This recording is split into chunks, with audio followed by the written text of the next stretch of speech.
All right. Oh, I got to get that banner down off of there.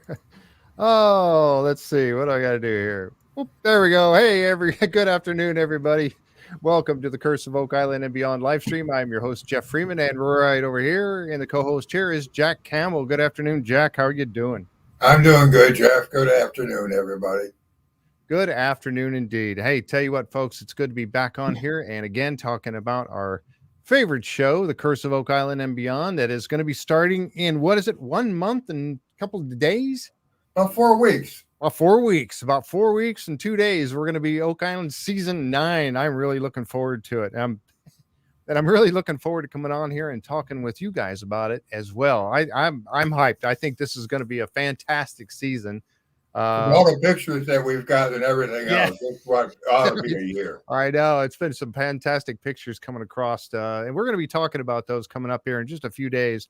But yeah, some great pictures of what's happening on the island right now, and I tell you, I'm really excited.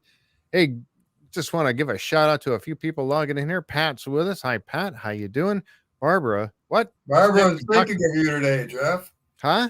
Barbara's thinking of you today. Yeah, what? You Dr. got the Pepper. text and the Dr. Pepper.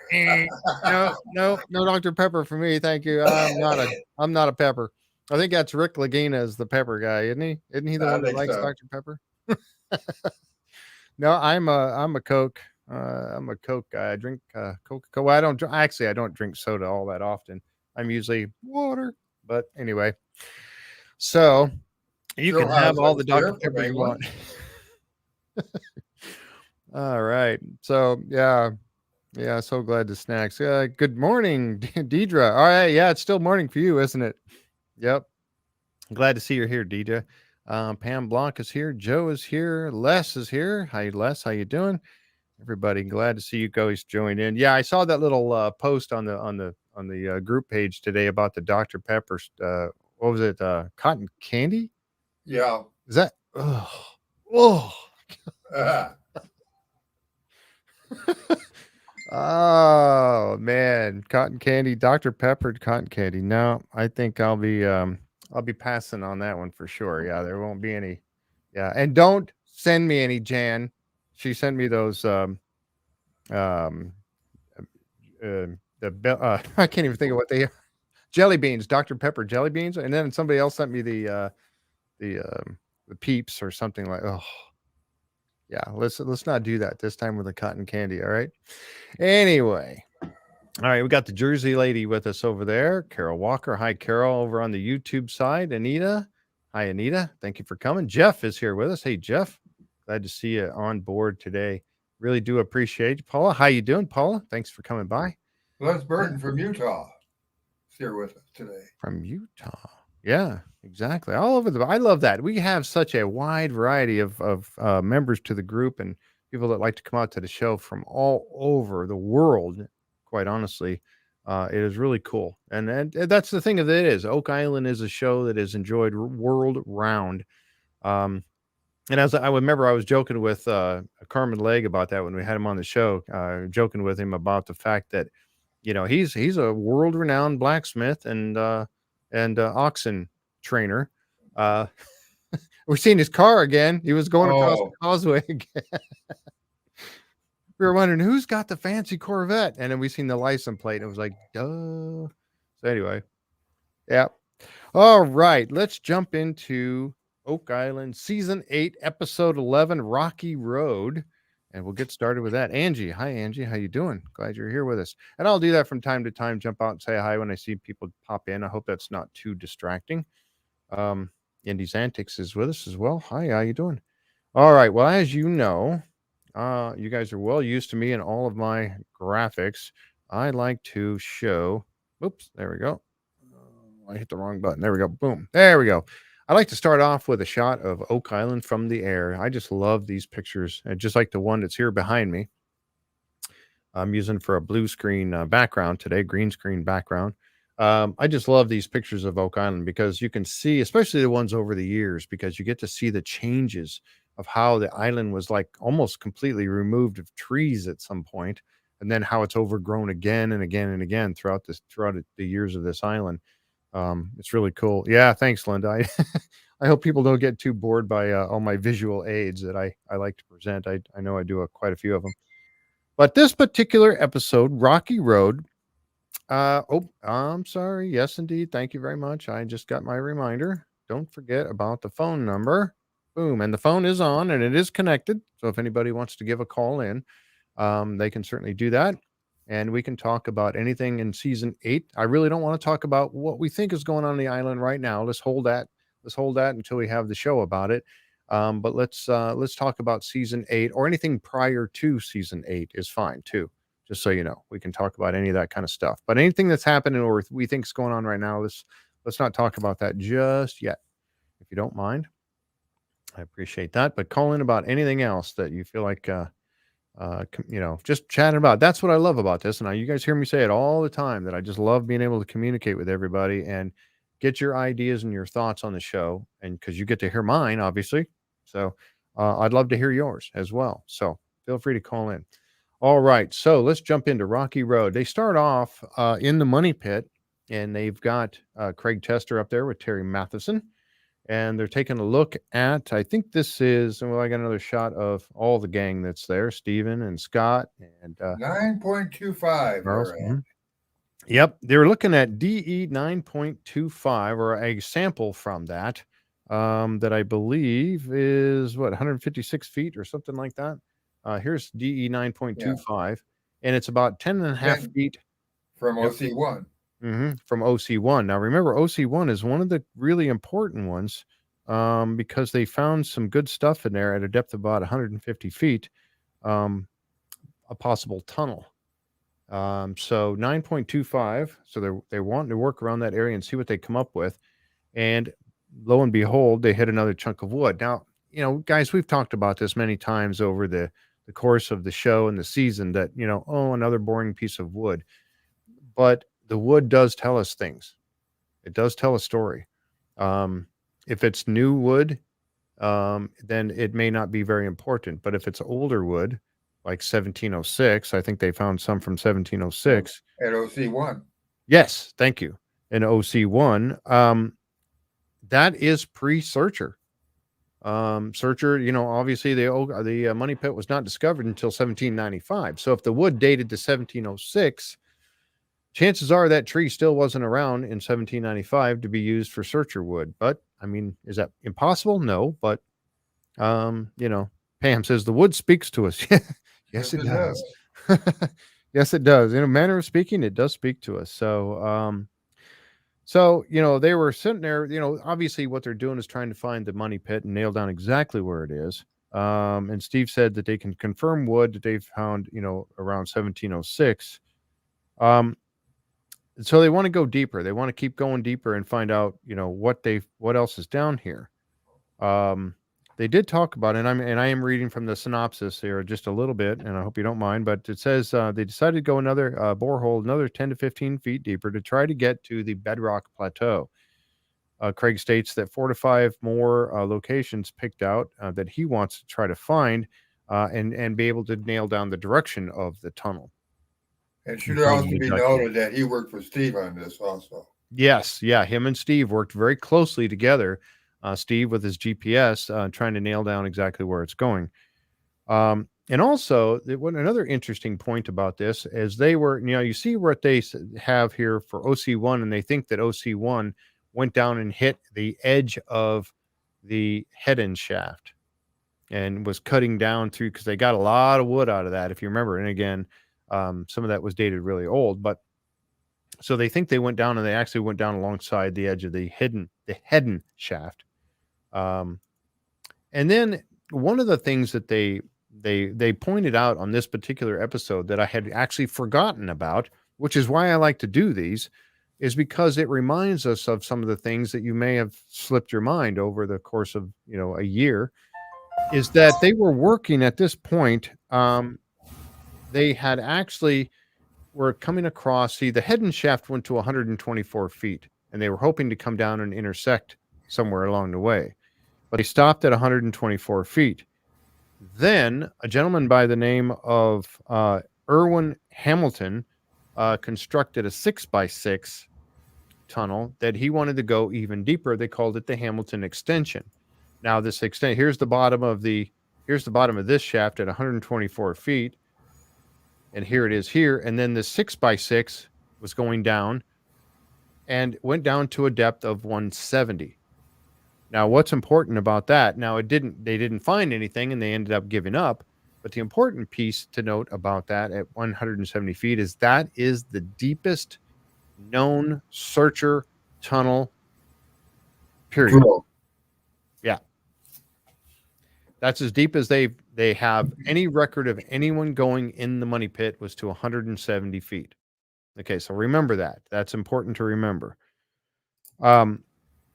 So, if they find anything below that point, which they did when they kept going, they did in fact find a couple of pieces of wood.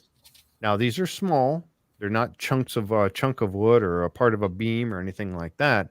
But it was 185 feet also. Exactly. Thank you. So it was another 15 feet or so below the deepest that anybody had ever done any digging that they know of during the searcher operations in the money pit. So if you're finding wood down that deep, it's significant. That means that you may very well be hitting part of the original or the collapse, a piece of wood from the collapse, which they think that the actual money pit collapsed at some point, that you would be hitting pieces of wood from that if you're getting down to 185 feet or 180 feet to around that area there. So later, that's what they're talking about here. They were continuing to drill the borehole DE 9.25 and had reached a depth of 185 feet. Yep, that's what Jack was just saying. Terry examining a sample from the borehole. Now, the wood was real soft and mushy and everything, but they did find this piece of wood down there. So, it might be with everything on top of it, though, Jeff. Just dropping down like that. Right. Is the land the same as it was years ago? No. Less they have, I think they said that and it's a good point to bring up, that they have added, I think, about 10 feet. Now that would put you about 180, I guess. Is that correct, Linda? Or does anybody remember for sure? Was it about 10 feet that they've added of a layer for the crane pads and stuff on top of the original money pit surface? Was it about 10 feet? So you have to add that. So that would put you at about 180. So if you're down 185 and finding wood, you're still significant. But could a piece of wood made its way down? The wood's not really, it's not that dense. It's not really going to fall down deeper and deeper unless you're in some sort of a chamber. I don't know. But it is still significant to find wood that deep. Oh, Deborah's here with us. Hi, Deborah. Glad you're here. I have to wonder about the solution channel, Jeff, and that also. Yeah, the solution. I don't think the solution channel is that deep, though. Deidre, do you remember how deep is the solution channel? Do you remember that? I don't. I'm just throwing that out there because that would make it move. Yeah, I'm looking at your. Where's my other map? Oh, my other map's over there. Yeah, I don't know. How deep is the solution channel? I don't remember. I don't think it's down that deep. I thought it was much shallower than that. Yeah, hi Tara. Tara's here with us. Let's see. What did you oh, so good to have the reminders. Yeah, I know. I need them too. I really do. And that's what makes, like I said last week, you watch the reruns anyway, but that's what makes the new season even better is to go through, I think, the revisit season 8 before it starts. So Jan said, sorry, I'm late. PT for your knee replacement. Wow. I hope that's going well, though. I know several of my friends have had knee replacements lately. Fortunately, I'm still doing all right. Knock on wood. What did Indy's Antic said? I've set the alarm clock. Oh, okay. Oh my, set the alarm clock. That's funny. No reruns in Canada yet. Yeah. I don't think they've been running here yet either. They'll definitely do it before the season starts, though. I would say within a couple of weeks they're going to start coming in. Yeah, exactly. Yeah, you're probably right. Yep. Barbara says a sure mess, especially if the subsequent searchers were using dynamite and blow up previous tunnels. Dieter just said I'm going to have to double check, but I wouldn't be surprised if it was that deep. Oh, okay. All right. Yeah, I don't remember. I just don't remember how deep it was. I got my maybe I get a minute. I'll step over and grab my other map. It's out of reach of me here. It was Steven's map. Let's see here. All right, so they found these couple pieces of wood. So that's significant. So just keep that in mind because that is pretty important, especially as we go forward in the next couple of let's see, as we go along here. All right, so from there they jump over to the swamp. Now, in the swamp, of course, as you know, they're clearing off at this point, season or episode 11, they're clearing off the stone road, which they have determined now is a stone road. They're trying to clear it off. They've determined that there's the cribbing, the wood cribbing underneath it, and then the stone piled on top to create a road base for them to travel oxen carts and whatnot over top of. And they did find, we know it was oxen carts were being used because they found ox shoe nails and all kinds of things along there. So and then they're also finding bits and pieces of pottery and things like that that may have dropped and broken and left in the area. So they found some of that as well. So there's the Liz and Miriam, and of course Aaron Taylor are clearing that off with Jack over there. And here's just a shot of it. And we've seen many pictures of the stone. I don't want to spend too much time talking about the stone roadway, but just as a reminder, that's what very clearly a stone paved Imagine how area. tedious that would be, Jeff. Oh my goodness. To build that thing, you're right. Yeah, it would be crazy um, to put all that together. As they were going along over there, they brought over. They had. You see Gary standing back here. Gary was doing a little metal detecting, but as the excavator was working, they actually pulled up or sorry got into a beam. And at first, they weren't sure if it was a log or a beam or a pole or whatever. So they went over and started clearing it off and found that it, in fact, did have squared sides on two sides, on this side here, and then also on the back side where Rick is, and then rounded on the other sides. Now, why would you do that? If you think about it in like a landscaping timber or something like that, if you square off two sides, it's so that they can stack on top of each other and create a better flat surface for them to lay on top of each other, correct?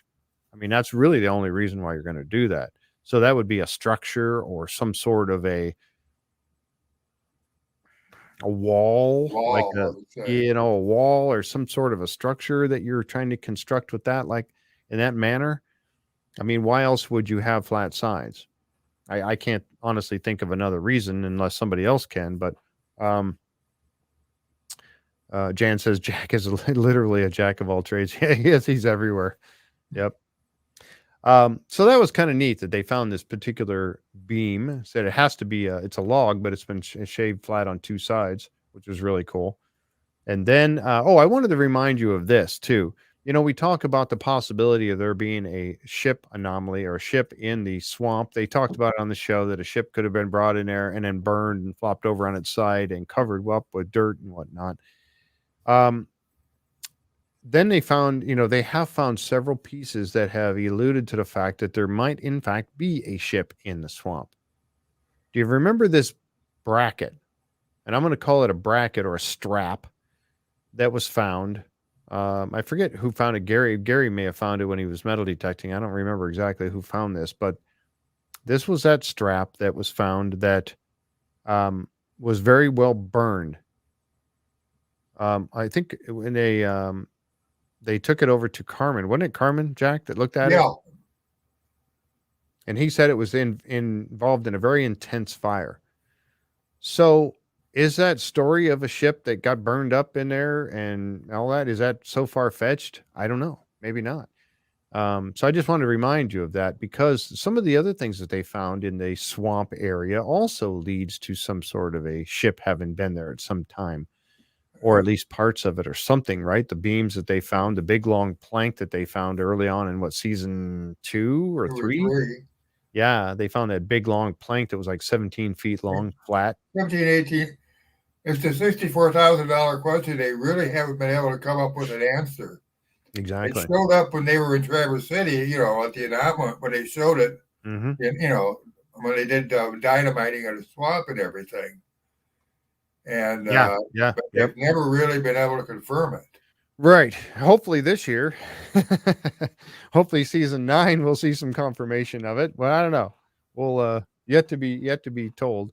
But I did want to point that out because we do know that there has been in some time things found that would lead us to believe that maybe there was in fact a ship in the swamp. Um, we don't know, but it is kind of One, cool some of the things that they found that would lead you to believe that. it's one of the Um, biggest mysteries that they have right now for that, because that can answer a lot of questions. What type, who made it, etc. mhm. Yep, yep, exactly right.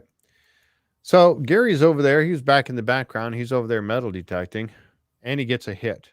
And he calls Rick over to grab a shovel and come over and help him dig up what he just got a hit on. And that was our shiny gold object that we saw in that one preview that we were all getting so excited about. It is an interesting find, um, regardless of what it turns out to be. Now, here's the top of it, the shiny gold object, and then you flop it over, and there's the backside. So a It new has to be connected to a ship. You would think so.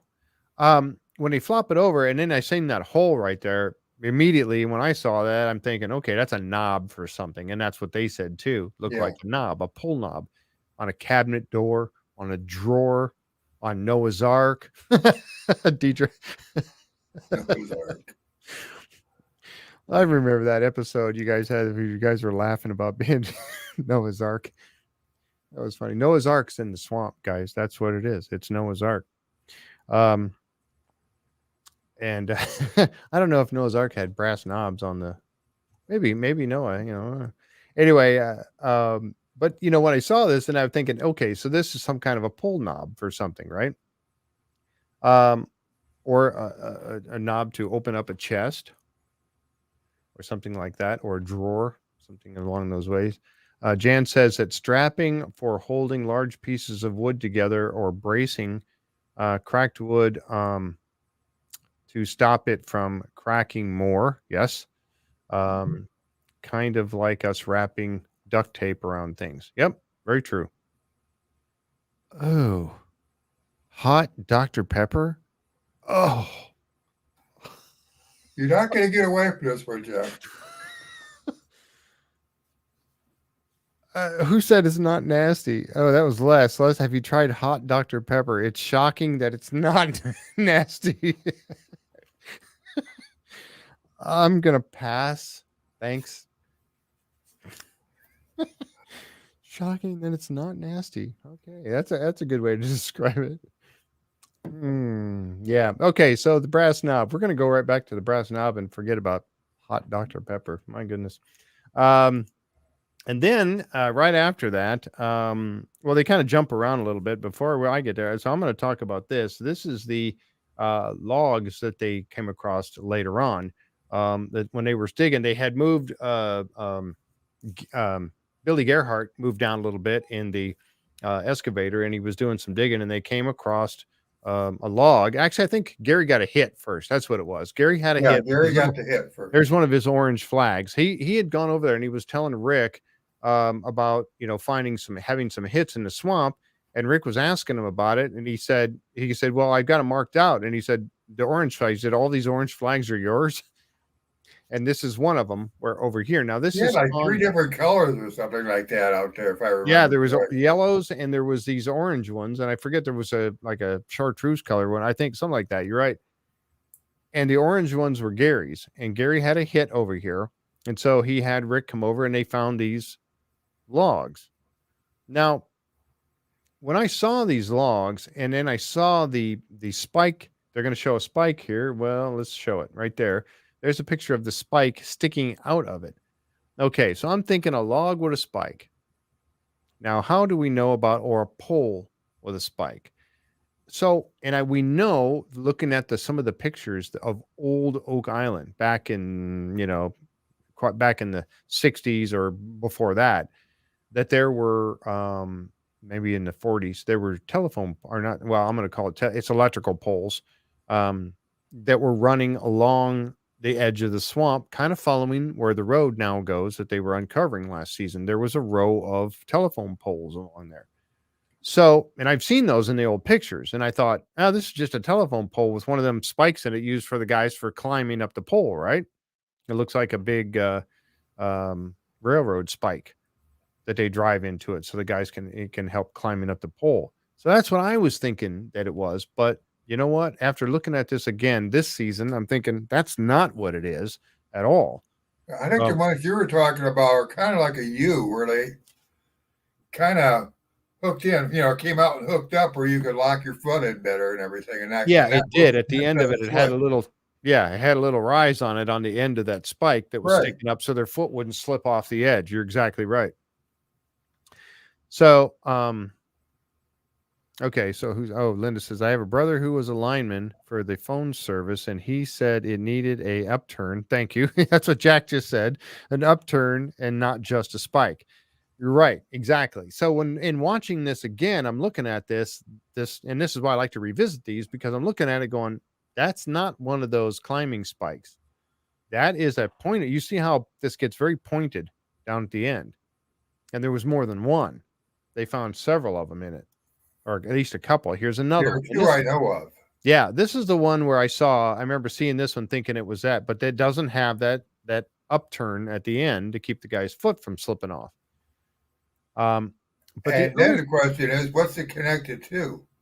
Right. Well, you would think, okay, maybe this has something to do with the other one that they found that had the flat sides on it, because you would put one on top of another, and you'd drive a spike down through them like this to hold them together, right? I mean, it makes sense.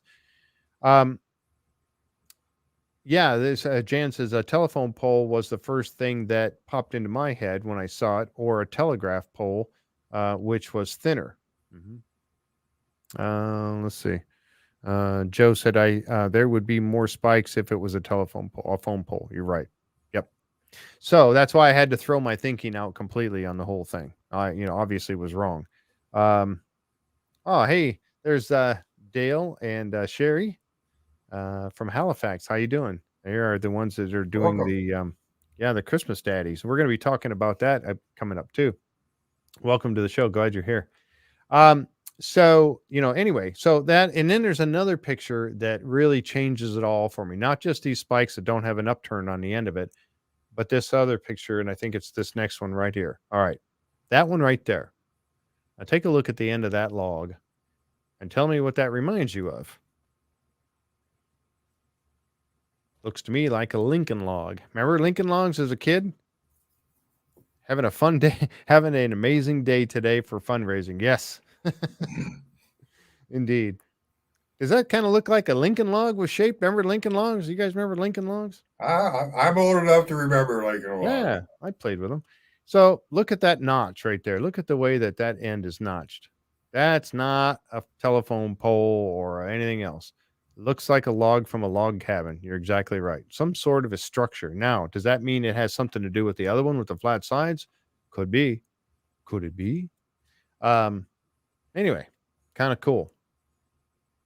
So it's not a phone pole or a telegraph pole or anything like that, or electrical pole. It's definitely a pole that was or a log that was cut out and shaped for building something, some sort of structure, or a pier or a dock or something, right? Something like that. Ray D says, "Yep, those could be long nails for fastening stacked logs. The stacked logs. Yep." Oh yeah, talking about the fundraiser. Let's see. I'm so excited for you. Hoping you get $1,000 donation for that matching amount. I know. Yeah, 100 D just says 100% a Lincoln log. Right now they are about $498 away from 8,000 right now. That's awesome. That is truly, truly awesome. I'm really happy for them for that. Tara says, "What's a Lincoln log?" Well, if a Lincoln log was it was actually a toy years and years and years ago, where you had a bunch of logs in a box and you would dump them all out, and they were all shaped in different lengths and sizes and whatnot, and they were shaped with notches and stuff like this, so you could build yourself your own structure. If you don't know. unless you're teasing with me, but you could build a structure. You could build a barn or a house or whatever. We're using these Lincoln logs, and they came in they didn't come in they came in a round tube with Container. a lid on it, didn't they? Yeah. Yeah, they were in a round tube because there was a bunch of them that were very long, and they came in and you dumped them out on the floor and you built stuff out of them. Like A you could barn. build a house or anything else with the Yeah, logger was and yeah, everything. yeah. They were kind of reddish, brownish color, and yeah, you could build. Somebody put a link up, but that's what I thought when I saw that Lincoln logs. Uh Wasn't boring yet. Lincoln Oh, wasn't born please. yet.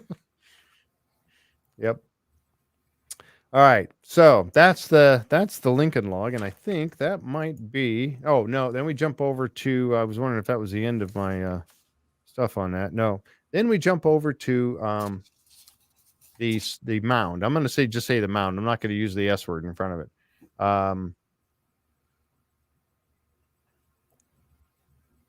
Hmm.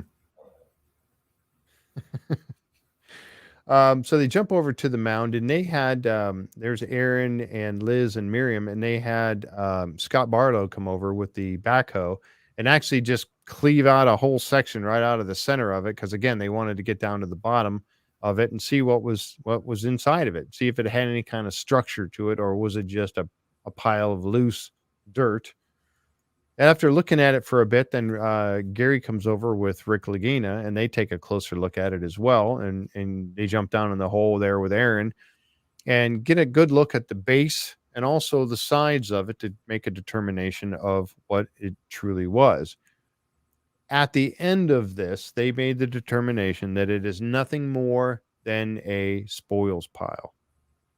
And because of the spike that they found there, um, yeah, you're exactly right, Jan. That's exactly what it is. It's a spoils pile. There's nothing there of any kind of structure. It just happened to be laid out on the ground the way they dumped it there, and it happened to make that serpentine like shape.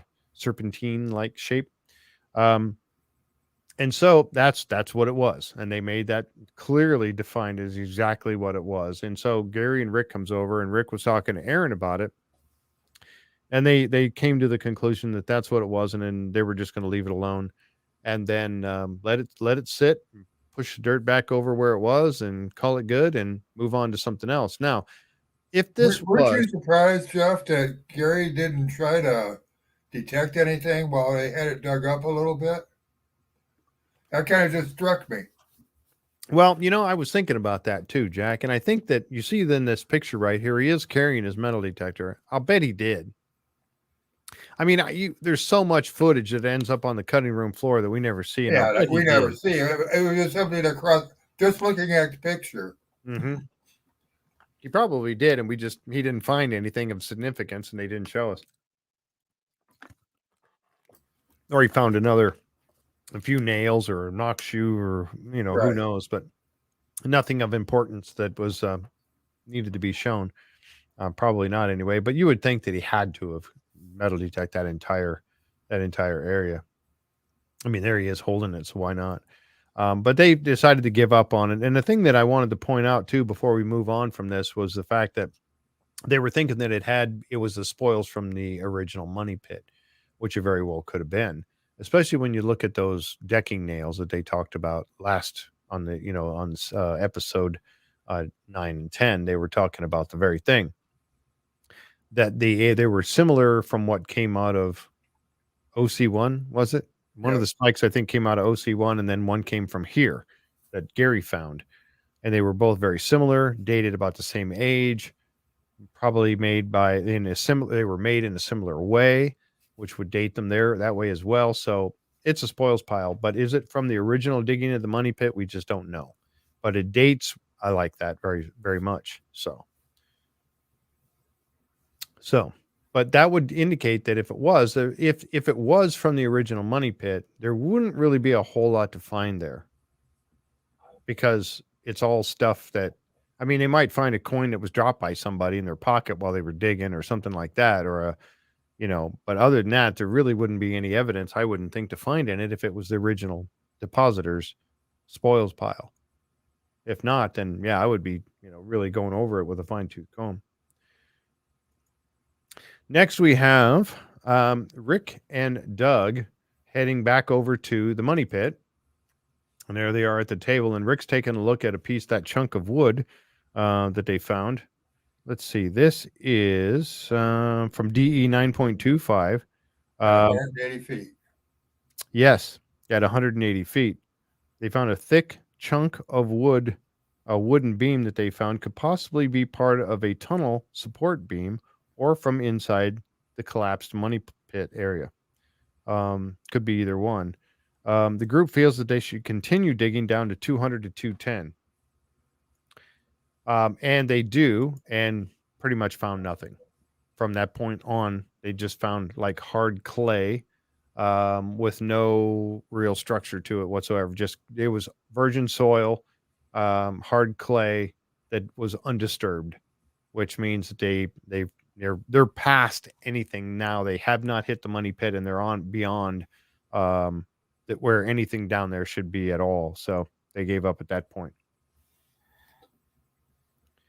In the next part of the show, they jump over to the research center, and they're working with Sandy Campbell, and he's taking a look at that shiny gold object, which he confirms is probably made out of brass. He wants to get a better look of it at it, so he puts it in the ultrasonic cleaner. That's its little white box right here in front of him. I found that really interesting how he did that. Yeah, those are cool. We actually have one at work that they use for cleaning parts. It's really interesting how they work. It's just the vibration, and it vibrates the water, and the water moving back and forth, and that vibration cleans all the little stuff off of it. It's really amazing how they work, or whoever came up with that idea.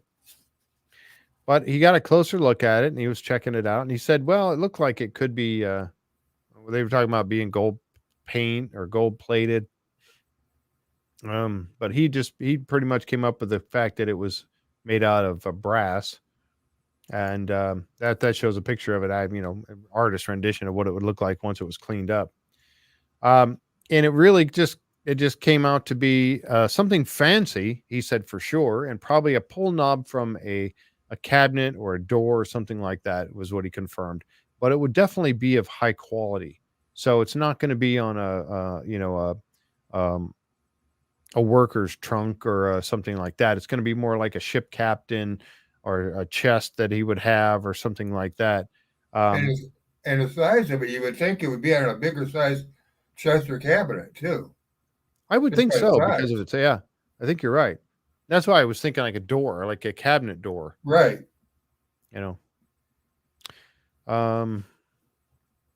Jersey Lady said you can buy small units like that cleaner for jewelry. Yep. Mm-hmm.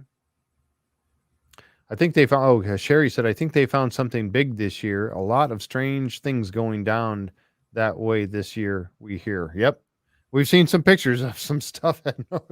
I think they have. I really do. I honestly think they've made some significant discoveries this year. I'm really excited about that. Karen's been awful busy. Yeah, this is going to be an interesting season for sure. Jenny says, I can't wait for Jeff to be ready to talk about it, the new season. I want to hear all about the strange things going on. Yeah, me too. I think we're all that way right now. We're ready. Mm-hmm. Joe says, could it be off a cane? I suppose it's possible. It's certainly not out of the realm of possibility.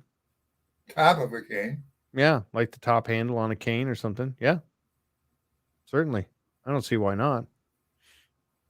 It's hard to say. It's some sort of a, you see this piece right here, this hole in it.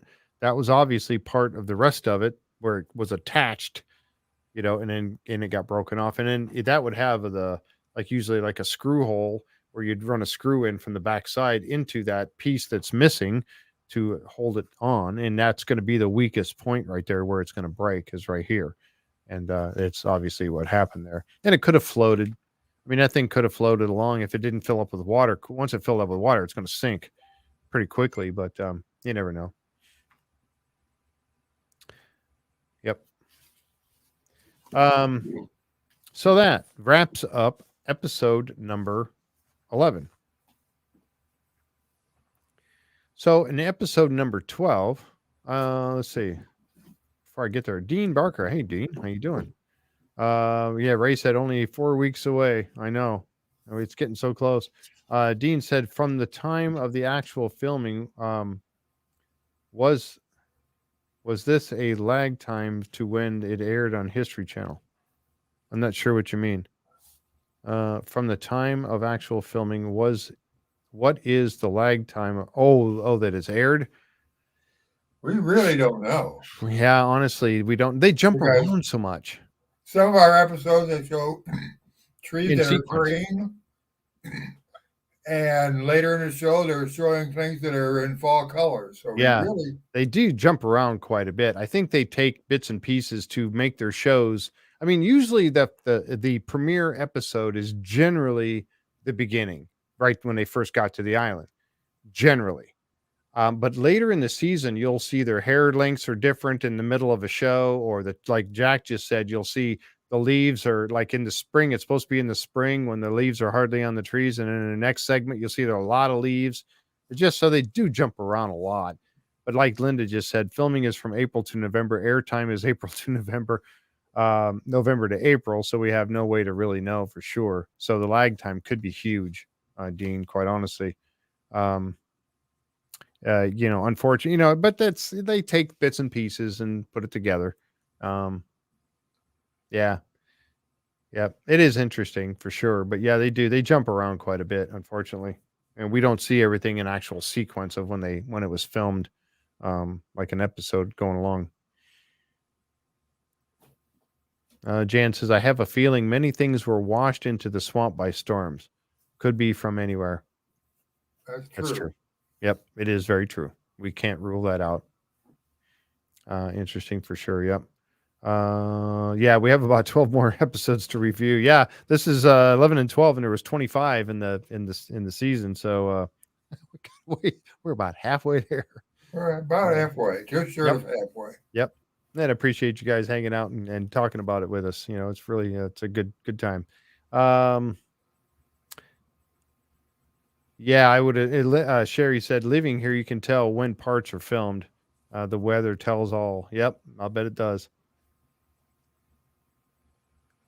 Haha, I missed it. Had to take a phone call. You missed what? What'd you miss, Deidre? Oh, Deidre's favorite number. Oh,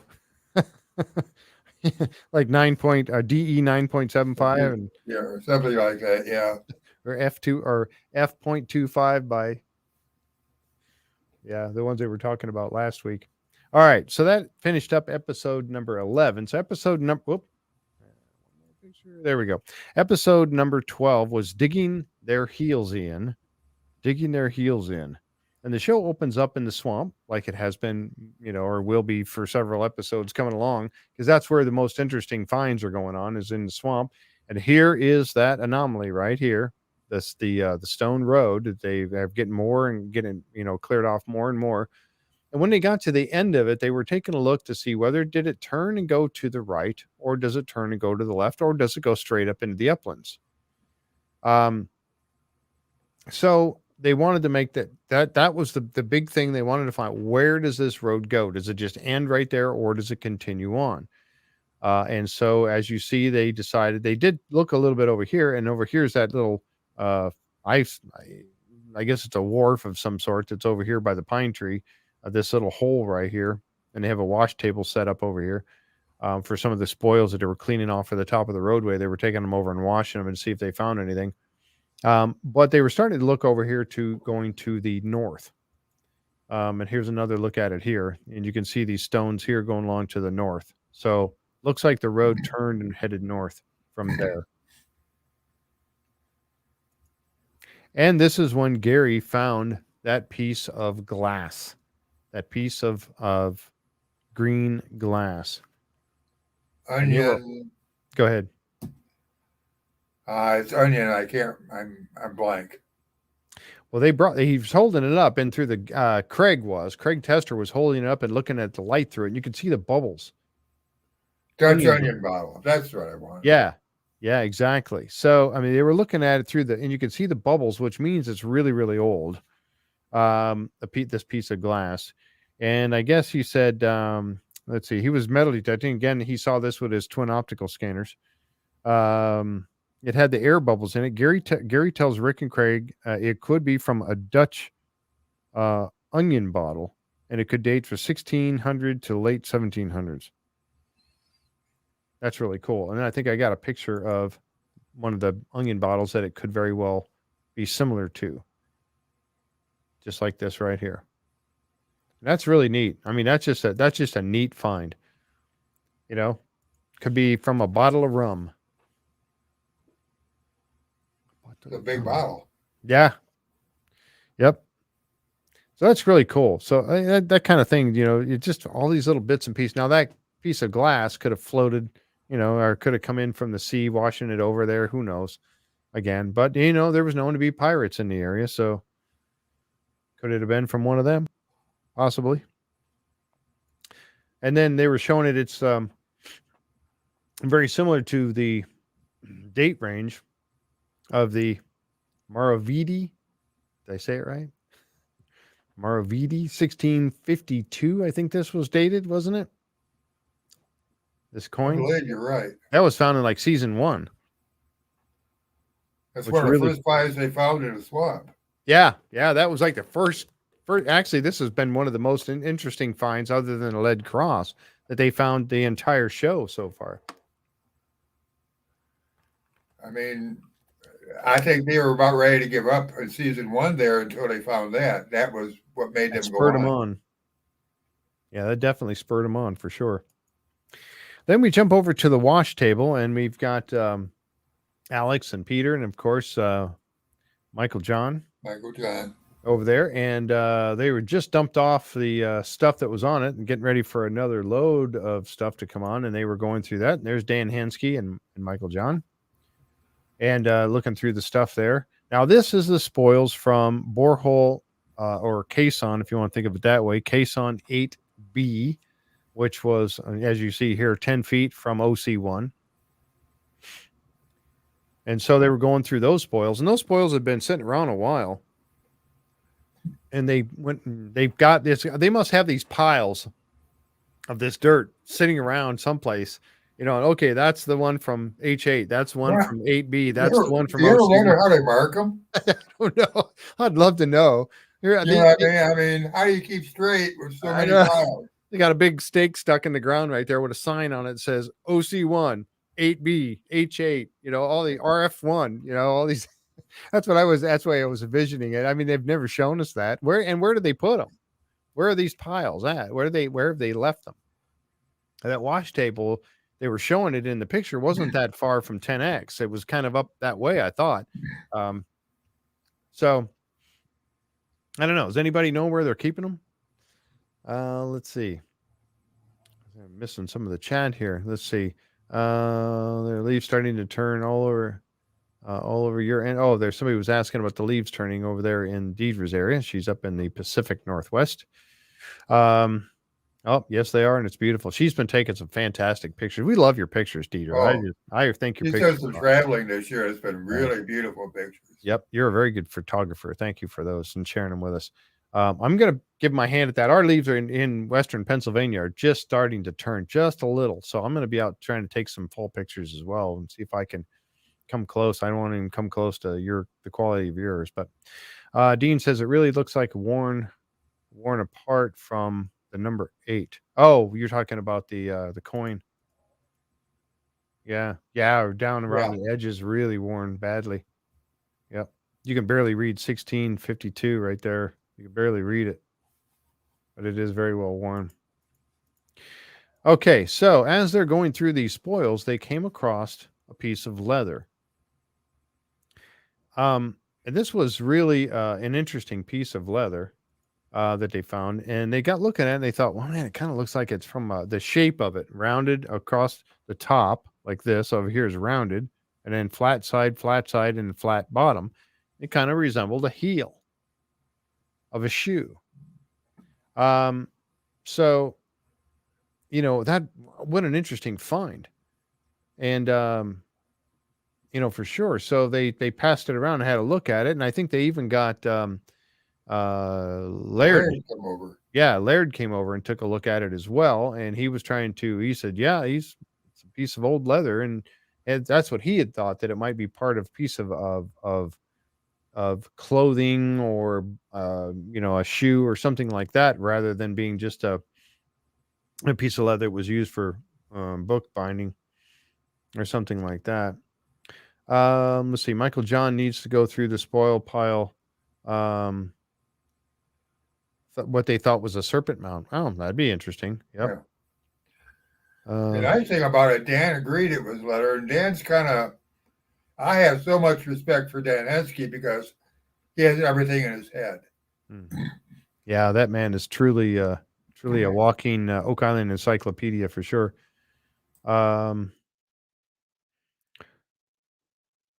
oh, it's 15 Celsius. I was thinking 15 Celsius here, and the weather is beautiful now. No rain for the next week in Nova Scotia. Cool. Jan says, did they show those piles in one of the earlier episodes? Charles and Jack were sorting wood out of one of the piles. Oh, I don't know. Yeah, Dean says the coin. Yeah, he said the 8 was super clear. Yeah, it was. And it was kind of depressed. If you notice how it was kind of bent inward or concave, and that 8 was kind of in the bottom of that concave, and the 1652 was up toward the edge where it would get more wear and tear, I think. Deidre says she really hasn't been doing any traveling, unfortunately, just looking at the beautiful things near you. Yeah. I heard there's a place called, just a side note real quick, just a place called Pennsylvania Grand Canyon. I'd never heard of it before, but apparently it's up toward the New York state line, toward the eastern side of the state. And they said it's really, really beautiful, especially when the leaves change. So I'm going to try to get up there and have a look, and take my camera, see what I can, take my hand at some of that, taking pictures like that. Yep. Thank you, Linda. Okay, kids. 15 Celsius is about 60 degrees Fahrenheit. Okay, thank you. She's always there. Good weather for them to work in at least. So yeah, put the work in so I don't have to be, looking like an idiot up here. I don't know what it is. It's like 70 outside right now. Feels great. A little cool in the house. That's why I'm wearing the. Okay. So as we move along here, okay, we're back to the money pit, and this is the money pit where they're taking a look at. This is Brendan McMahon joins Terry and Charles. He's the guy that runs or owns Choice Drilling, and they're looking at samples from C9. This is C9 core sample here that they're taking a look at. So a shaft. They said a shaft is about 95 feet deep in the borehole, and they're only 16.7 feet from OC1. Terry says that they have solid section of wall. Here it is, 16.7 feet from OC1 to the north. And they found this section of wall right here. All this right here, you see, this whole piece of it is wood. Ground up wood that sonic drill went through. What's that? And no record of it. Yeah. That was the interesting thing. Terry explains that they found a piece of shaped wood this is coming up in the next picture here. But yeah, they look like they came down along the edge of a wall. That's why it extended so far. So they went through several pieces of wood on their way down as the drill went through there. Now remember that drill walks as well, so it ends up going off to at an angle as it goes down. But still, that's pretty significant that it hit a wall all the way down there for quite a ways. Interesting nonetheless. So they get over Rick and Craig to come and take a look at this because obviously this is pretty significant. And as they do, they show them a piece of this wood here. Terry explains that they have found a piece of shaped wood that has a 45 degree to the run of the drill. So it was about 45 degree to the run of the drill. Now, if the drill is going sideways, if it's walking over a little bit, it's still going to be going pretty much straight down, but walking. But if they hit it on an angle, excuse me, they hit it on an angle. So they decide to do the test. The age of it, the quick test. I think this was really cool. Do you remember this when they do the quick test? I had never heard of that before. I know I hadn't either. I don't know about you, but no, not until this particular thing came up. I had never seen this test done before until they talked about it on the show. And what they do is they take and dunk it into a bucket of water. And if it floats, it's newer. And if it sinks, it's old. So that was a quick test that Dan Blankenship had told them about.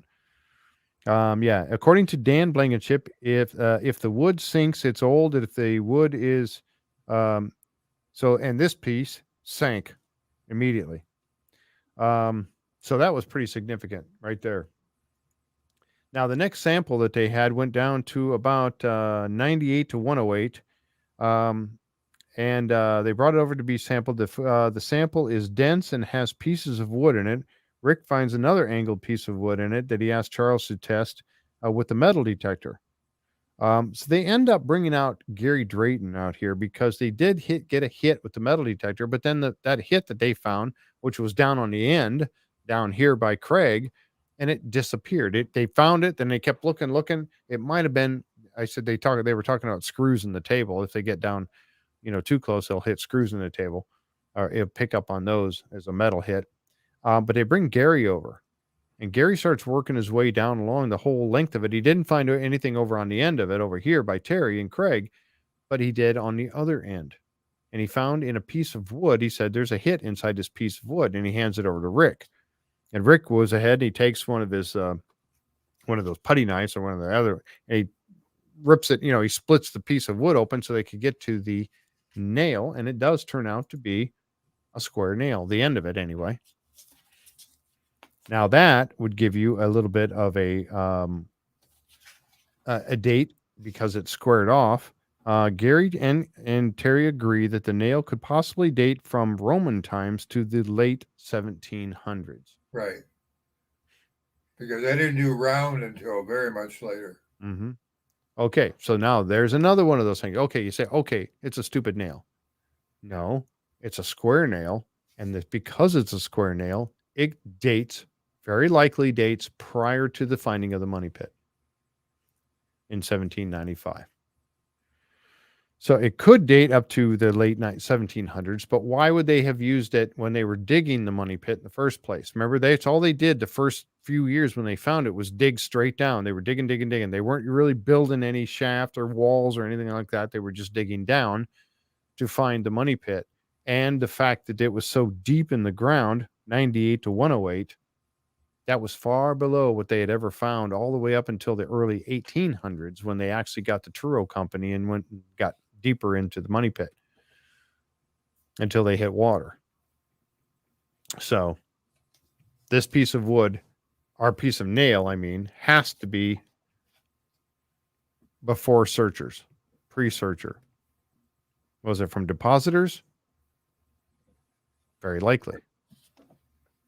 So that makes it significant. So all these little pieces tell a story. And that's what we were talking about earlier. Yeah. Barbara said, talking about the piece of wood sinking in the water, she said it reminds her about the smell. They were always sniffing the pieces of wood that came up. They could tell from smelling it, a little bit of its age as well. Very interesting. Hi, Jersey lady said, Pennsylvania Grand Canyon, also known as Pine Tree Gorge, has a part of Tioga State Forest beginning south of Ansonia, PA, near Willsboro. Oh, I'm going to be heading over there. I got to find time because I want to get some pictures. I'm going to head over there. I got to go check this out. Okay. So back to the square nail. So yeah, and the sniffing of the wood. And that's pretty interesting. Let's see. Oh, okay. That's when Dan had mentioned about Linda said Dan had mentioned that maybe the beginning of drilling down. Yeah, somewhere around there. So then they congregate over into the war room, and now they're going to have get some analysis. And this particular analysis is coming from Christopher Brosseau, associate professor of chemistry. And she's the one that did the analysis last week on the spikes. Remember those decking spikes that were about yay long and square and had the rose. One of them clearly had the rose head on it, and the other one was kind of broken, I think, or corroded or whatever. It was a little bit broken on the head, but very similar. They had about the same time frame. They had the same construction, the makeup of them, the way they were made, um, and hammered out by a blacksmith. So she got a look at these and she did some further testing. Now, what she was testing mostly on here was the concrete type residue that was on one of the spikes. And I don't remember, probably says in my notes here, I should look at this clearly before I go on saying this. Concrete materials, material almost like yeah. Okay, I was looking to see which nail this was. Was They this don't the say one? which nail. I think this was the one they found in the spoils because this is the one that has more of the rose head still on it. The other one Right. that Gary found over there in the mound it was kind of broken. The top of it was. So I think this is the one they found in the spoils of OC1. And so she was looking at the concrete type substance that was on it. And now she had and did an analysis on this concrete substance. And again, a lot of this stuff doesn't, I don't, the magnesium talking about the levels of magnesium and whatnot, or, I'm sorry, not magnesium. Let me read my notes. Probably says right in there. Uh, she probably spelled it out very well in here. She found the material most likely fly ash cement or coal ash cement. Marty explains that the cement would be consistent of the stories of the chapel vault. Remember when the chapel vault, when they did the chapel vault, and they said when they drilled down and they hit a concrete type substance and then went through that, got wood, and then they felt it and then it dropped as if they were inside some sort of a vault, which is hence they called it the chapel vault. That concrete substance, they actually had samples of it. I think those are still around. If I remember, I think those samples are still around somewhere. I thought they were talked about. So they punched down through there, and this would have been a way of sealing. If this truly was around the vault, like this picture shows, it would have been used for keeping it sealed up from moisture and seawater. If seawater did end up flooding it, it would end up to encase the vault in some sort of a sealant to keep it from getting damage inside. Well, I just hope they didn't damage the inside. Boy, Oh, when they punched a hole in it, it probably flooded. yeah, I know. All that water, all that The paper. manuscripts, unless they're encased with done with the lead. Mercury. Mercury. I'm sorry, mercury. Thank you. Yeah. They said that was 5% phosphorus too. Yes. They said that it came from the UK. Yeah, probably, which indicates it probably originates from the UK. Now, why would that be? Why would you find concrete substance on a rosehead spike found in deep levels of, so they found it in the spoils. We don't know how deep it was, but they found it in the spoils. That would be from the UK. That's Shakespeare. Curiouser and curiouser. Yeah. Yeah. I mean, that's a Shakespeare manuscripts, baby.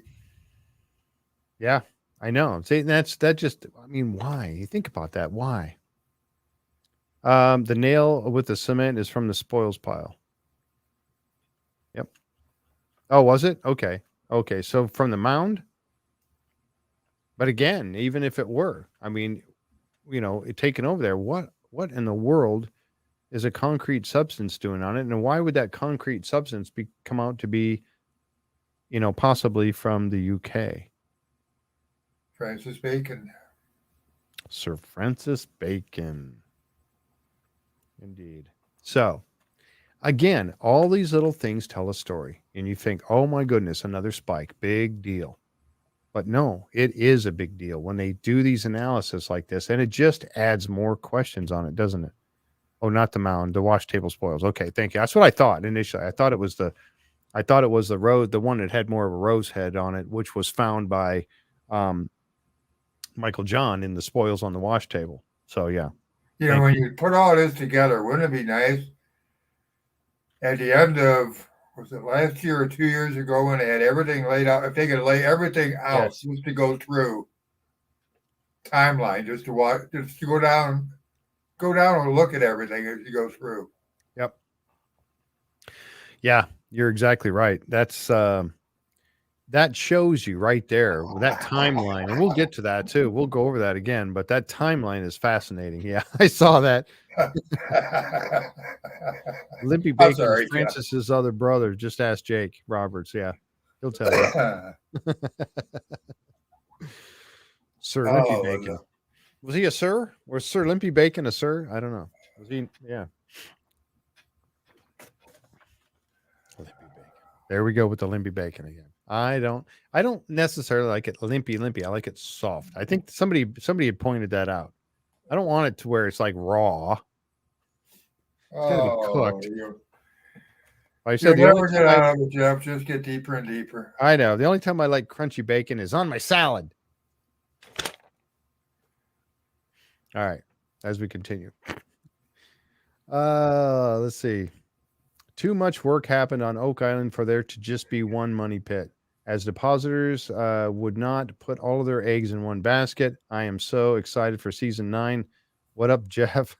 What up, Jack? What up, chat? There's the Woken one. Thanks for coming by. He's over there on the YouTube side talking to us. I agree with him. I think we both agree that there's more than one spot for treasure on that island. Yep, I think so. I think that might have been part of what Mr. Ball found. I think he might have actually found some pirate treasure. I am of a believer. I don't think pirates had anything to do. I mean, that's okay. Let me stop here for a second and say this. If there was a treasure down there, even if there wasn't a treasure down there, what in the world were people doing 180 feet underground? What were they doing down there? And we've said this before. Pirates are going to bury some treasure, but are they going to bury it 180 feet underground and have 10 flood feet, tunnels and 10, all this 12 kind of feet stuff? maybe, and that's it. I mean, Exactly. Pirates are not going to take time, at least in my opinion, and that's an uneducated opinion. Pirates are not going to take the time to bury something 180 feet underground with flood tunnel traps and all this other stuff going on. They're going to bury it much more shallow that they can come back and get at some other time. it would be So more European or Templar to me. Yep. So, yes, somebody who's going to take the time, and because they are so important. I'm trying to think of that one French fleet. Oh, So that makes it all.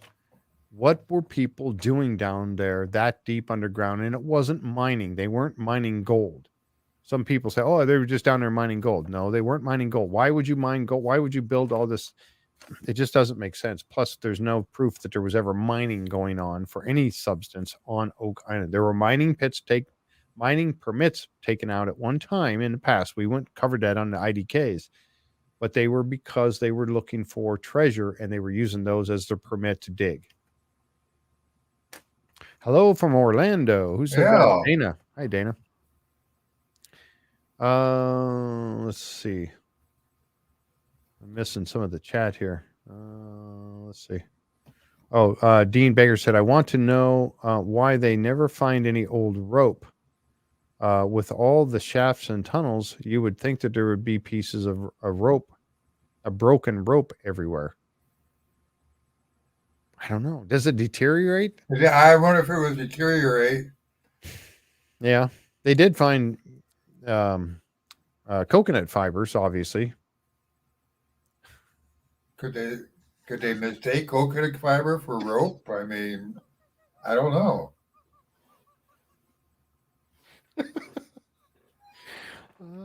I'm sorry. I digress. Linda said, Limpy was never knighted. He was a wuss.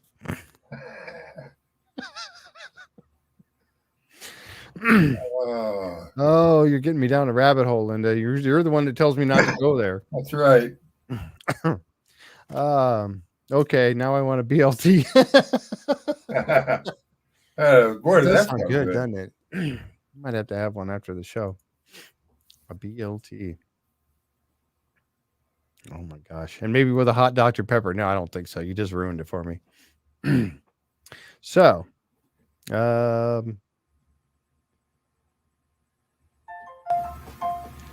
yes, I believe Sir Francis Bacon was the title of Sir Francis Bacon.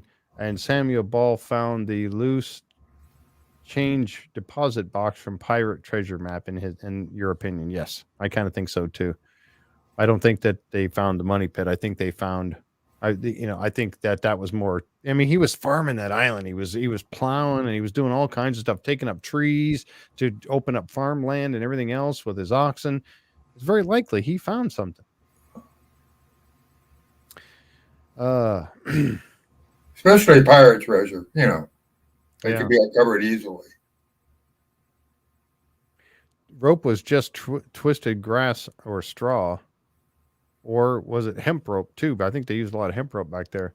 Coconut fiber is too barky, like the tree bark would be used for rope. I would think to be used for rope. I don't know. I don't know the whole thing. Somebody had mentioned that last week, Jack, that it was coconut fiber that was used for ropes. I forget. I'm sorry, I've forgotten who said that last week. My memory's so bad, but I would like to actually research that a little bit. If somebody wouldn't mind researching that, maybe the person who brought that up, if you could research that and show us what you find on the group page about coconut fiber being used to make ropes. That would be interesting. I'm curious to know if that's if that was true or not. I don't know myself personally. Anyway, all right, let's jump back over here to this. So you got the concrete encasing the vault, and that rose head nail had concrete substance on it going back to the UK, very likely. So, what in the world was that all about? Why was it found? More questions than we have answers. They also hit another piece of wood where it looked like they were going down, actually down as the drill head was actually going down, and took a long section out where it cut into a. This would be not a roof beam, but a wall beam, and it looked like it came down through this wall beam and cut its way down and got a big old section of wood right here that they ended up cleaning up a little bit and having Rick Lagina come over and have a look at. You can buy rope. You can buy coconut rope on Amazon. Huh. Okay. I did not know that. No. Ropes and cordage have been made from coconut fiber since ancient times. Oh gosh, I'm not going to try to pronounce that. The Ostros, yeah, okay, whatever. Peoples could find domesticated coconuts and use coconut fiber extensively for ropes and Senate in buildings and building houses and lashing lug planks, plank boats together for their voyages. And oh wow, okay, that's pretty cool. I'll see more.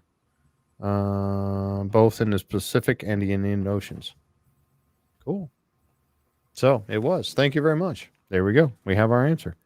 So coconut fiber was used to make ropes. So, and there was coconut fiber that was found in the money pit.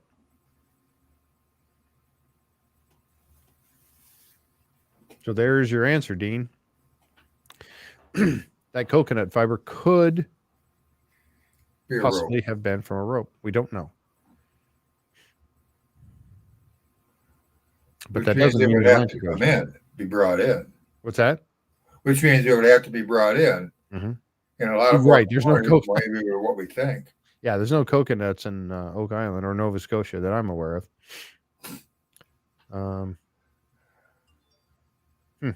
Very cool. This was a picture of Stephen's map, and he was talking about where they were doing their digging here. As you can see, they got the grid. You got 9, 10, 11, 12 going across the top and ABCD going down the sides. This was C10 right here, C9.5 here. So this is the area they're digging. Here's the head and shaft right here. So what is this up here that they could have hit? This beam right here. What is that possibly that they could have hit, do you think? It's very curious. So a C8.5. Yeah. And Charles explains to Marty that they have found rounded wood, which means that is older. Charles also states that he and Doug believe that this is the Tupper shaft, one of the beams from the Tupper shaft. Now, the Tupper shaft was just a little bit north of the Hedden shaft, according to what Deidre's map says. I don't know if I can get this out of here so it doesn't glare so much. See if I can hold this up so you guys can see it. Oh, somebody's calling in. Let's find out who we got. Hello. Hi, how are you? Hey, I'm doing pretty well. Who's this? This is Deidre from D&D. Hey, Deidre. Hello, Deidre. How you doing? Good to talk to you. Good to talk to you. You know, when you started asking about that solution channel, Uh-huh. I had to start digging for information, and it's been driving me crazy. So I have the answer finally. All right. You. What is it? Okay, so according to Sir Stephen of Guptill, the depth is between 170 feet to 200 feet, Oh my or 160 feet to 220 feet. So I'm assuming that's within different parts of the solution channel, because it's not like, a swimming pool. You just like cut it in. Right. Wow. So you could get as shallow as it being 160 feet. And I don't remember which of my favorite boreholes we were talking about, whether or not it went in there, but it went down the side of the shaft. What was it? Were we talking Tupper? Yeah, I think, well, it was actually before the Tupper shaft. Let's see. Let me find my parts of the pieces of wood. To keep drilling. They found They pieces. were DE, so that would have been side of the head and shaft, right? Right. DE 925. Yes. Yeah. So, and that is in the, one of the arms of the solution channel. So I'm just saying. So if it were in the solution channel, it's likely move. that the wood could have sunk down through that to a deeper level. Who knows? I know. That solution channel is a game changer. And it is. It was proved that 2 or 3 years ago with Marty's Toomey. What was that, Jack? I didn't hear you. It was proved that a couple of years ago with Marty's Toomey, the way it moved. Exactly, the Toomey that went down into H8 and came out of RF1. Yep. Now I would think. Bananas. Yeah, go ahead. I'm sorry. I just said it was bananas. That's it. Nothing exciting. Yeah. Well, yeah, that's interesting. And you think about the fact that solution channel, you saw, I think that was that not what, like 2 episodes ago, what Marty was sticking his fingers in? It was like a real sloppy clay-like substance, right? Is that the solution channel? Maybe. Yeah. I mean, whatever's gonna move around, and I don't even remember which hole that was. I know. I'm trying to remember. I mean, Steve called it like a mud lake. Yes. At least he said that's how Terry refers to it. Yes. And we don't know what direction it's moving. It's probably constantly changing since they're doing sonic drilling and all that. Right. But, it was just driving me nuts not to have that answer for you. So that's really. I had to call you. I appreciate it. Because they were talking about silver and gold in that instance also, how it could go through. Yep. Yeah, because their density and their weight would allow them to sink down through that for sure. Now I was thinking about the wood being relatively light. Now that wood that they were showing that, the big chunk of it that they put in the bucket of water sank right to the bottom. If that was in a solution channel, I would assume that it would sink down through the solution channel as well. But those little strips of wood, I'm not sure. Yeah, that's hard to say. And I've been looking at some historical images lately, right? So when Dunfield did his dig, and we can see when I think him and Dan are standing in the hole and he's pointing to him, you can see the side of the head-in shaft and the I was going to say the Tupper shaft, but that's not right. I think it's head-in and chapel. You see like the edges, right? Yes, of them, and the a good chunk of the solution channel is right in that area. And if you could see the corners of those 2 shafts, I mean, who's to say where it went? Yeah, I was just grabbing my map, the other map here. This one, and I know I'm going to try to hold it up to the camera. It's not going to do a very good job, but it's really hard to see this map here. You can see the area right here. This is the head-in shaft.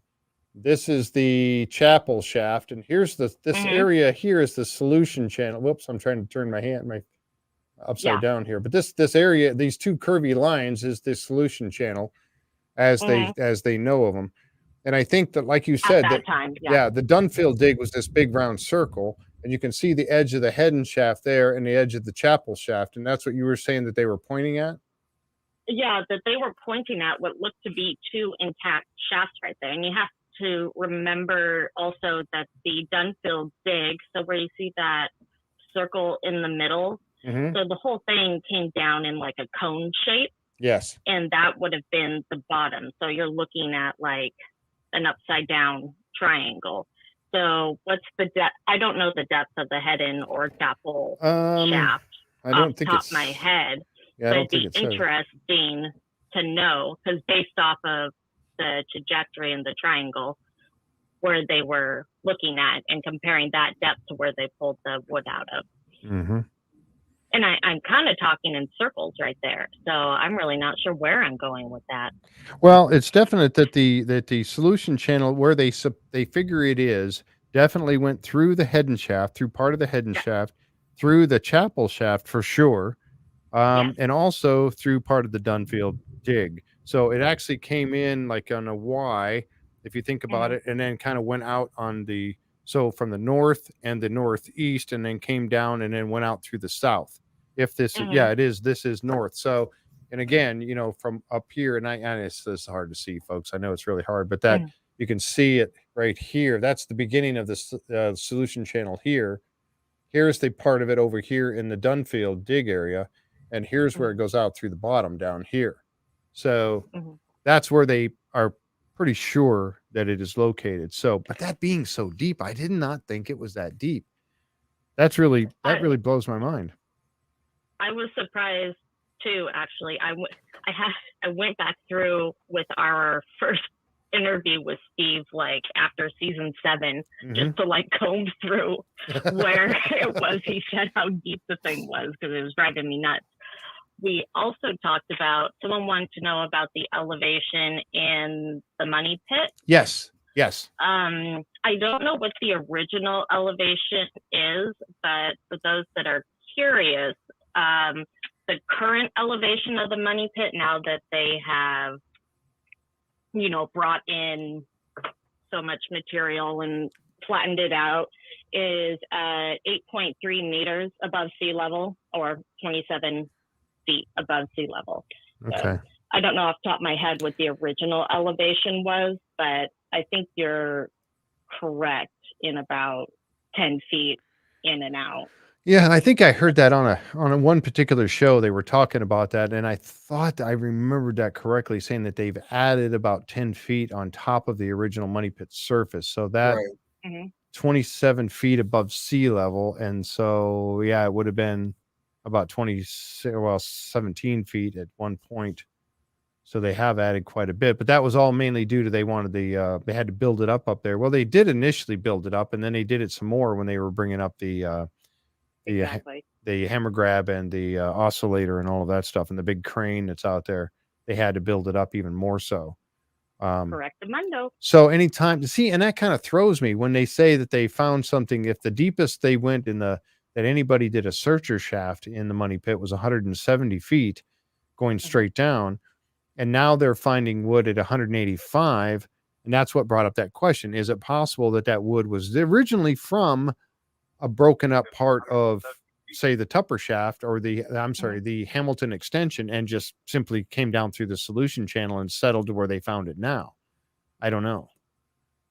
Hard to say, but they do date the pieces of wood and know where, That's true. Yep. what kind of wood or what the different building structures, because we do have evidence of what exactly it was that they built, right? We've all seen the archives and know what we're looking for. It's just surprising to me that any structure is still standing down there right now. Yep. Even if it is Deidre, the one thing I wanted to ask you. Spot, because we're chasing a moving target right now. Yeah, I know. That's interesting. What's that, Jack? Deidre, I wanted to ask you, remember when they put that wood in the bucket and it sunk to the bottom? Yes. Did they ever? I don't remember them dating that. I would really like a date on that. On the piece of wood that sank, That right? sank, yes. Gosh, I can't remember if they dated it. I want to say they did, but it may be another episode later. Yeah, I think you're right. I think it is. Can't put my finger on it. Yeah, I can't either. Because they did sync, and I know that they were saying that there was a portion in here that in the synopsis that was written that said, where is it at here? It did say something about the fact that it was they were thinking it was about the same as the 1706 would, but again, I don't know that they hadn't dated it yet at that episode. This would have been later on. Mm-hmm. So it may come up in an we'll find out as we go through these episodes. Right. And we'll go, oh, remember when we were talking to Deidre and we said, yeah, so here's our answer. Yeah. Here's our answer. Exactly. So, anyways, I just thought, I should call my friends J&J, see what's going on, and let them know that piece of the puzzle that was really bothering me, that I could now share that information. I'm so glad you did, because it was kind of bugging me too, because I'm so surprised that it was that deep, but that's awesome. And thank you so much for looking that up and bringing that to our Right. attention. Thank you. That's what I love. Yeah, I love having celebrities call the show. This is really cool. Oh, you funnies. He's a jokester. Oh, come on. You got a great, you guys. Yeah, If any have of a our- great and show. I'm going to throw this out there for any of our watcher, anybody watching right now, or that will be watching on the recorded show out on YouTube or Facebook. If you have not been out to Could It Be Oak Island, or Could It Be an Oak Island podcast, if you haven't been out there to their Facebook group, you got to check it out. And you guys, go ahead. What else you got out there? You've got your let's see here. We've got our Facebook page, which is at Oak Island Podcast. Our group, Could It Be an Oak Island Pod? Oh, wait, Could It Be an Oak Island group, right? And Mhm. then, of course, you can find us on Instagram and Twitter, all that fun stuff. We have trivia. I'm playing it right here. We are coming back full force starting the 18th of October. And I believe that is trivia. We'll launch back again on Monday, October 18th. And then we're going into pre-shows. We're going, we got pregame, we got recaps. We're excited. And now we're seeing things are coming up on the History Channel sooner. So maybe we'll come back sooner. But the hard date, we're coming back the 18th. All Can't right. wait. Well, I'm going to be there, and I'm going to win this year. I think I've come close. I think I've been second. I think at one time I got second, but I'm going to make it. I'm going to win this year. At some point I am going to win the trivia. You guys got to check that out. The trivia is fun. And I tell you what, and I got to say that your husband, knowing what color that Craig's shirt is when he shows up at the money pit, lavender or whatever, you got to pay attention, folks, to every little detail. What kind of car was it that Marty drove up in when he got to the, you got to know what color seat was it? No. Right. What tool was second from the left of Craig's right hand at 18? I'm going, no, I can't play. I can't. Yeah. Dustin comes up with some great questions for you. So, but what it is, it makes you really pay attention to the episode. So when you're watching the episode on Tuesday night, know that you need to pay attention, because the following Monday of next week, you're going to be asked some of those very questions. What color was the handle of the shovel? You know, You're giving her ideas. So many weird facts like that I know now. Yeah, I know. See, but that helps us. It all helps us to know these things. So you guys, who just said I'm going to win? Dana says, nope, I'm going to win. Well, there's going to be like 25, episodes. So there'd be 25 trivias. So we all get a chance to win. I think every one of us can have a chance to win. So I'm definitely going to win. And they always give out really great prizes too, you guys. So it's not just for the fun of it. It is for the fun of it, but you get a great prize if you win. So all kinds of neat stuff. How are you guys still doing any kind of the cards or anything? Not really. We pulled back on, we can't sell the cards, because we have a agreement with Prometheus that we won't. We aren't currently making anymore. It's not to say that there won't be. I still want to be doing some extension packs in the future. There is a new map that has been added as a prize.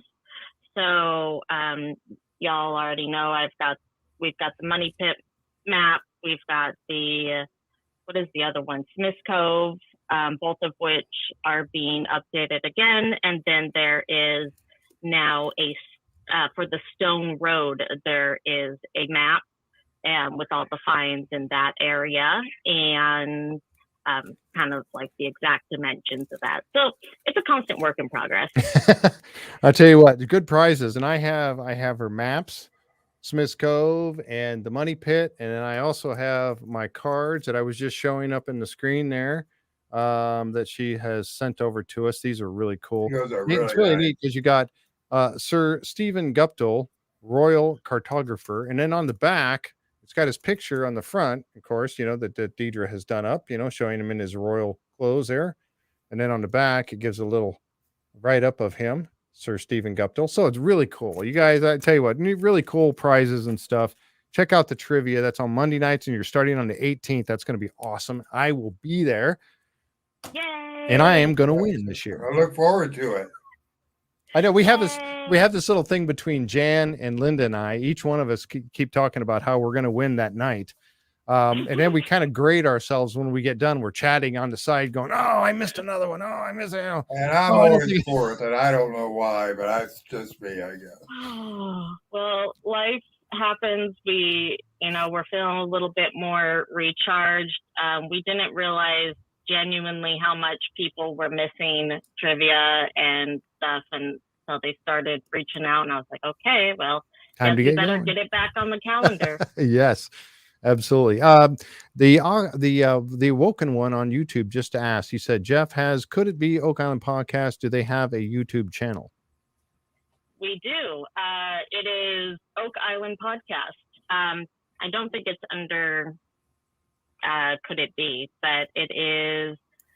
Yeah, I'm actually on it right now. Yeah, link that for us if you could. /Oak Island Podcast. Cool. There you go. YouTube.com/Oak Island Podcast. So check that out. Yep. So you can watch it there. You can watch it. You guys simulcast on there as well when you're doing your.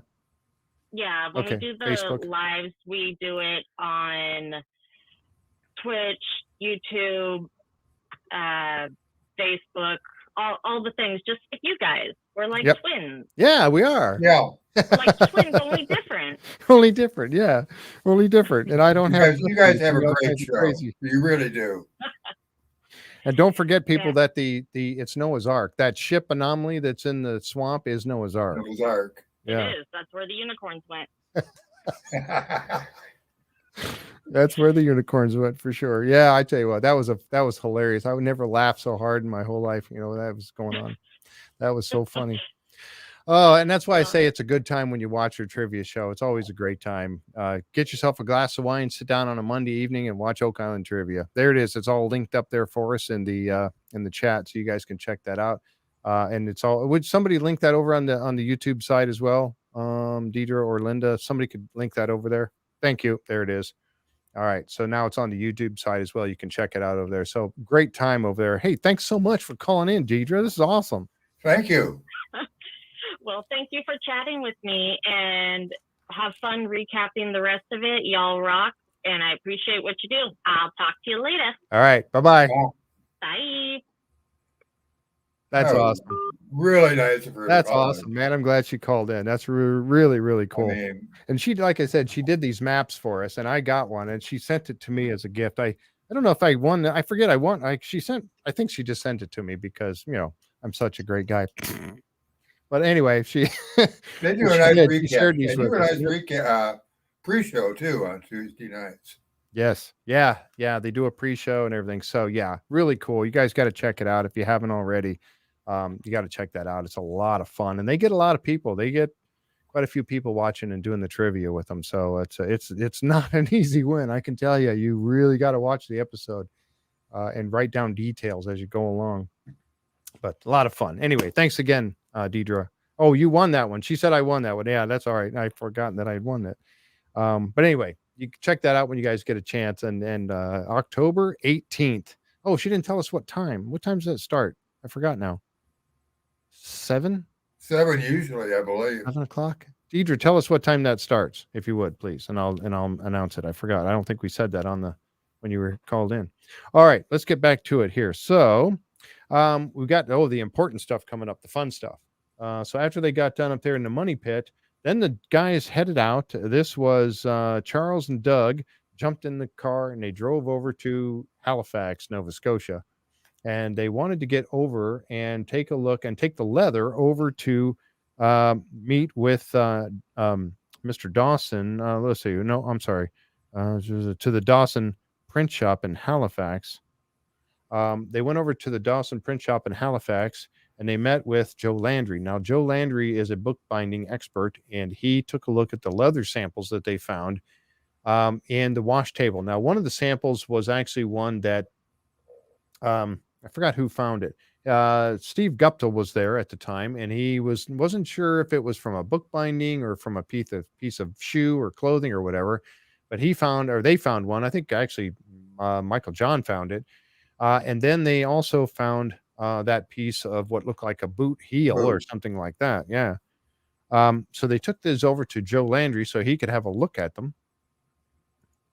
And here they are there. There's one of them, one of the pieces right there. This is the boot that's folded over, I think, or flattened out. They've got the heel that looks like a heel, and another one here. And as he was looking at them, he was talking about the stitching. Okay.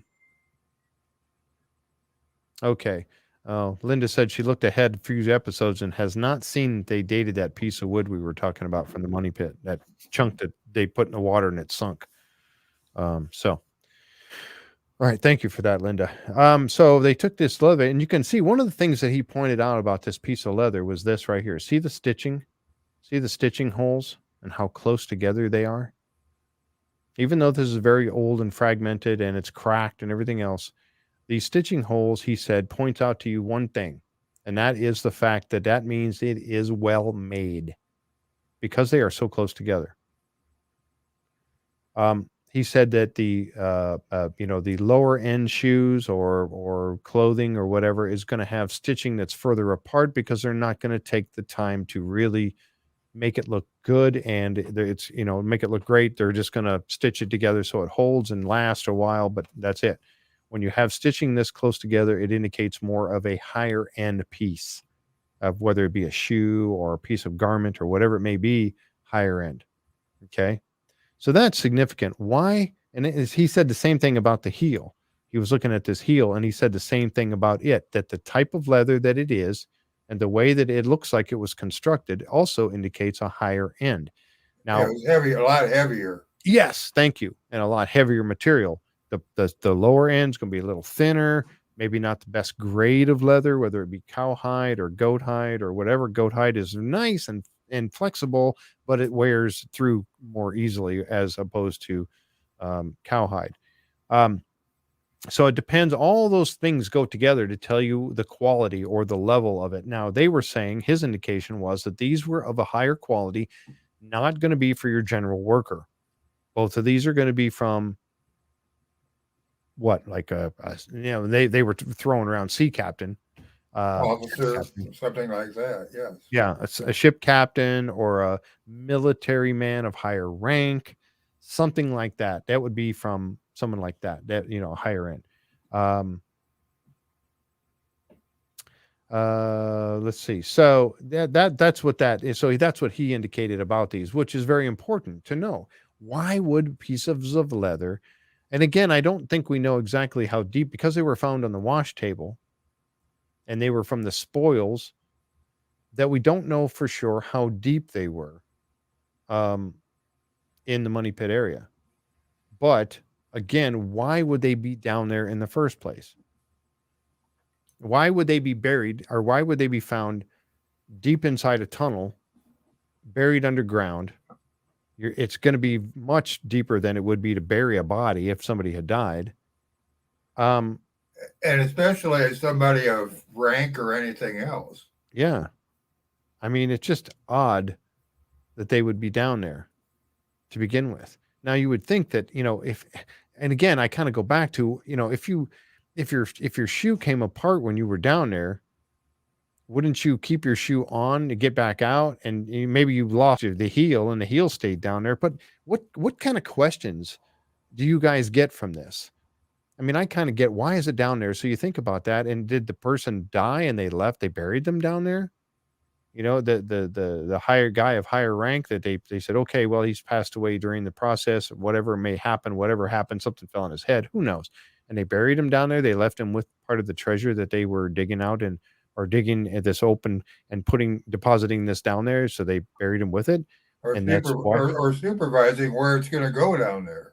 Yeah, you would think that he would bring the shoe out and have it repaired. He's not going to leave it down there. I mean, think of the questions this pops up, for us. I mean, I don't know. Remember that there were Linda says, remember that there were over 1,000 items found that they didn't report dates on every single thing. Yes, that's very true. Mm-hmm. I'm just going back and looking at some of the chat I've missed. I know I missed over a post link. Okay, yeah. I don't think they were buried with their shoes on. I don't think so either. But why would you leave part of your shoe behind? Wouldn't you bring it out and have it fixed? Or just say, oh, I got another pair in the car. I'll just walk out there in the boat. I got another pair in the cabin. I'll just go back and, I'll walk out of here barefoot and go, get my other pair of shoes. I don't know. Why would it be down there? Just seems so odd to me.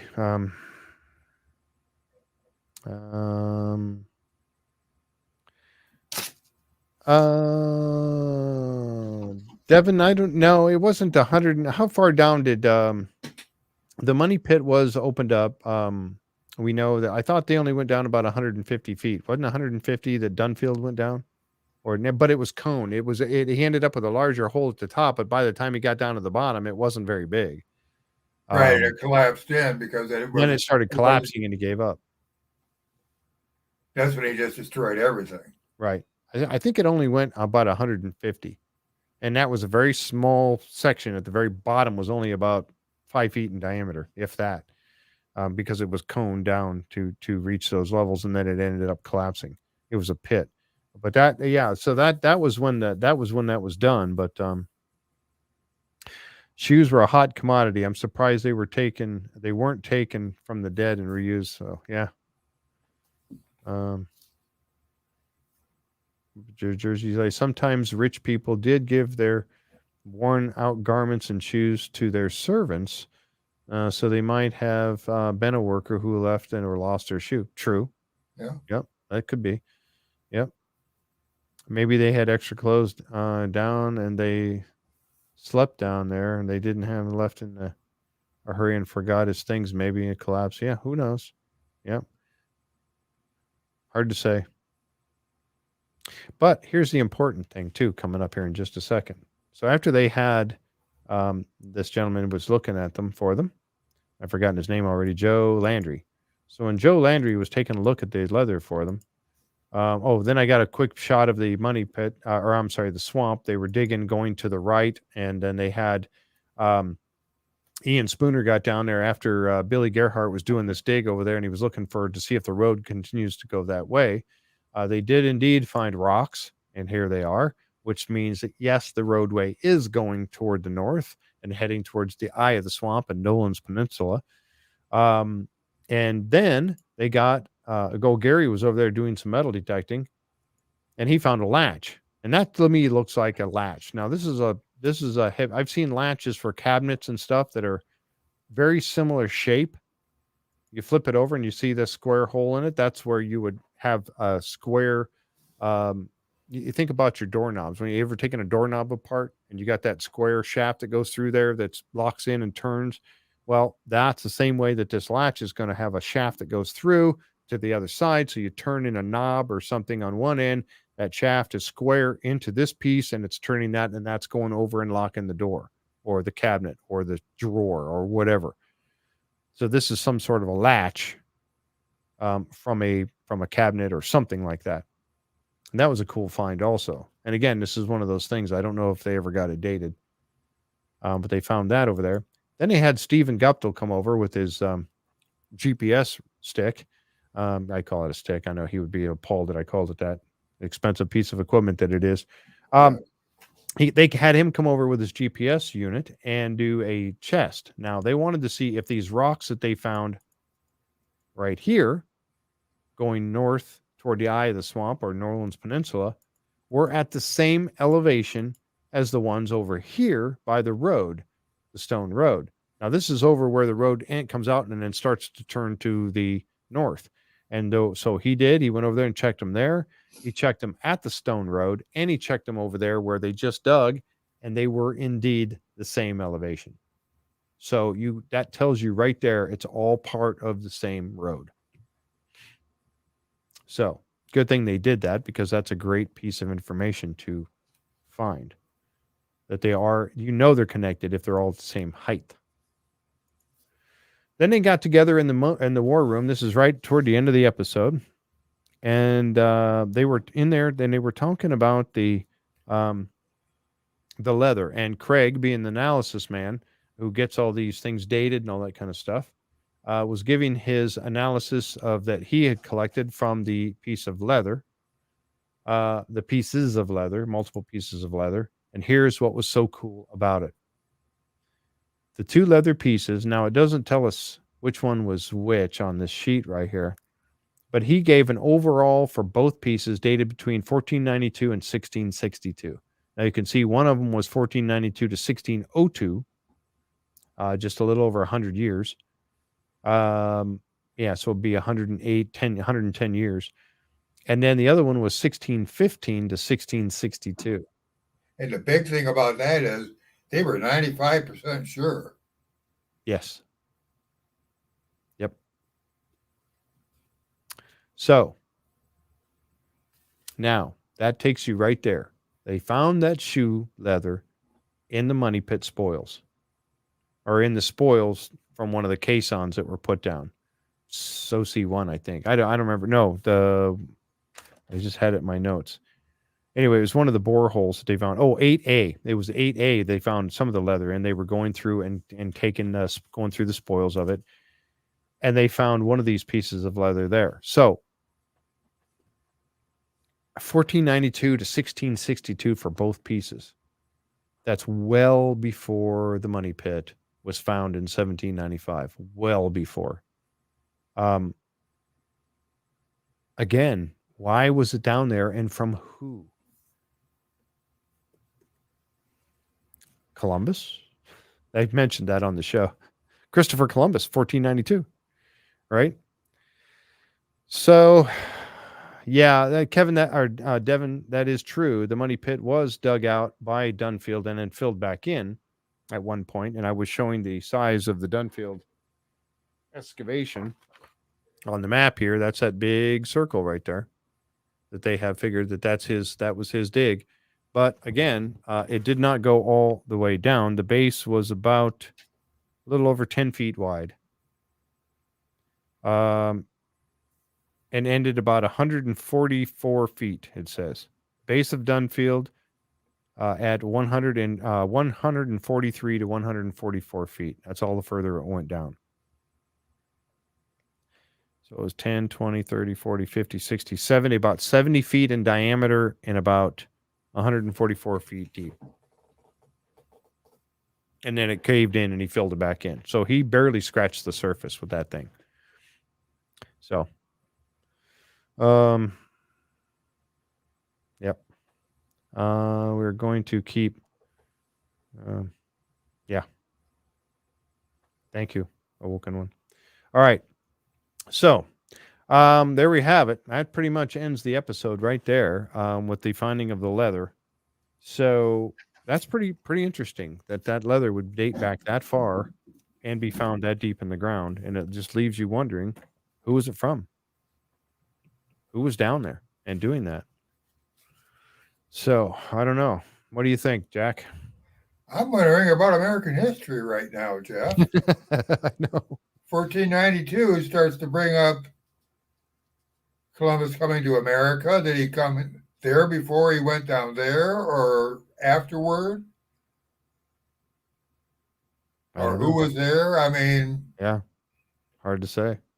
That's really interesting. Rick could say the who, what, where, how, when. Yeah, that's the really cool part of this whole thing is you want to get that history. I think the history is just as much of a treasure as it is the finding of anything. We'd all love to see him pull up a big gold chest of gold, or find the money pit and find all kinds of artifacts and stuff down there. But I also want to know the story, the who, what, why, when, and where. So how are we going to be rewriting history American as we history. know it by the time this is all over? I think to some degree we will. Yes, I really do. I really think we will. That's going to be the important part, is if we can find out exactly, um, who had something to do with this, and what pre-Columbian people were here before 1492. And I think we're going to find out that it's maybe several. We know the Norse were.